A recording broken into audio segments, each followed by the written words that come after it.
അസ്സലാമു അലൈക്കും. നമസ്കാരം. ഇന്നൊരു ക്രേസി കേക്കാണ് ചെയ്യുന്നത്. എഗ്ലെസ് കേക്കുമാണ്. ഇത് ഒരു വെറൈറ്റി ആയിട്ടാണ് ചെയ്യുന്നത്.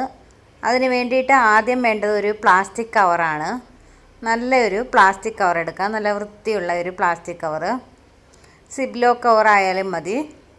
അതിലേക്ക് ആദ്യം 2 കപ്പ് മൈദ ചേർത്ത് കൊടുക്കാം. 2 കപ്പ് മൈദ കവറിലേക്ക് ഇട്ട് കൊടുത്തിട്ടുണ്ട്. 250 ml കപ്പാണ്. ഇനി 3 ടേബിൾ സ്പൂൺ കൊക്കോ പൗഡർ ചേർത്ത് ഇനി 1 table spoon baking powder, 1 cup പഞ്ചസാര,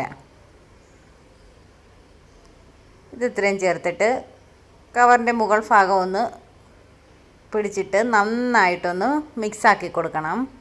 കൊക്കോ പൗഡറും ബേക്കിംഗ് പൗഡറും പഞ്ചസാരയും എല്ലാം നന്നായിട്ടൊന്ന് മിക്സാകണം. ഇനി അതിലേക്ക് ഓയിൽ ഒഴിച്ച് കൊടുക്കണം. 90 ml ഏതെങ്കിലും റിഫൈൻഡ് ഓയിൽ ഒഴിച്ച് കൊടുത്താൽ മതി. 90 ml ആണ് ഒഴിച്ച് കൊടുത്തേക്കുന്നത്.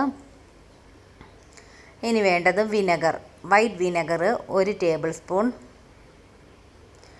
ഇത് ജസ്റ്റ് ഒന്ന് മിക്സ് ചെയ്ത് കൊടുക്കാം.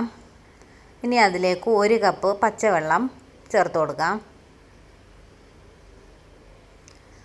പച്ചവെള്ളവും കൂടെ ചേർത്ത് ഇത് നല്ലതുപോലെ മിക്സാക്കി എടുക്കണം. വലിയ കവറാണെങ്കിൽ കവറിൻ്റെ മുകൾ വശം ഒന്ന് കെട്ടി വെച്ചിട്ട് ഇത് നന്നായിട്ട് മിക്സാക്കി എടുക്കണം. പഞ്ചസാരയൊക്കെ മെൽറ്റായി ബേക്കിംഗ് പൗഡർ എല്ലായിടും ഒന്ന് മിക്സായി വരണം. അതിനുശേഷം ഒരു പാനിൽ ഓയിൽ തേച്ച് വെച്ചിട്ടുണ്ട്. അതിലേക്ക് ഈ ബാറ്റർ ഒഴിച്ചു കൊടുക്കാം.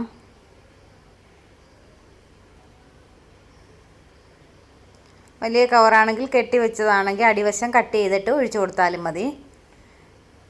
ഇനി ഇത് 10 മിനിറ്റ് പ്രീഹീറ്റ് ചെയ്ത ഓവനിൽ ഇത് 30 മിനിറ്റ് ബേക്ക് ചെയ്തെടുക്കാം. 30 മിനിറ്റ് ആയിട്ടുണ്ട്. ഇത് ബേക്ക് ചെയ്തെടുത്തിട്ടുണ്ട്. ഇത് പാനിൽ വേണേലും ചെയ്തെടുക്കാം, പ്രഷർ കുക്കറിലും ചെയ്തെടുക്കാം. ഇത് ഞാൻ ചൂടോടെ ഡീമോൾഡ് ചെയ്തെടുത്തുകൊണ്ട് സൈഡ് ഭാഗം ഒന്ന് പൊട്ടിപ്പോയിട്ടുണ്ട്. ഇതിനകത്ത് ഞാൻ മിൽക്ക് ചോക്ലേറ്റിൻ്റെ ഗനാഷാണ് ഒഴിച്ച് കൊടുക്കുന്നത്. ഇതിങ്ങനെ ചെയ്യണമെന്നൊന്നുമില്ല, അങ്ങനെ തന്നെ കട്ട് ചെയ്ത് ഉപയോഗിക്കാം.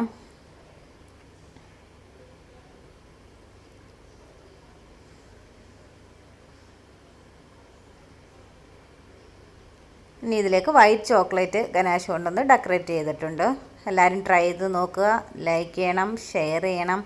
സബ്സ്ക്രൈബ് ചെയ്യാതെ കാണുന്നവരൊന്ന് സബ്സ്ക്രൈബ് ചെയ്ത് സപ്പോർട്ട് ചെയ്യണം. Thanks for watching.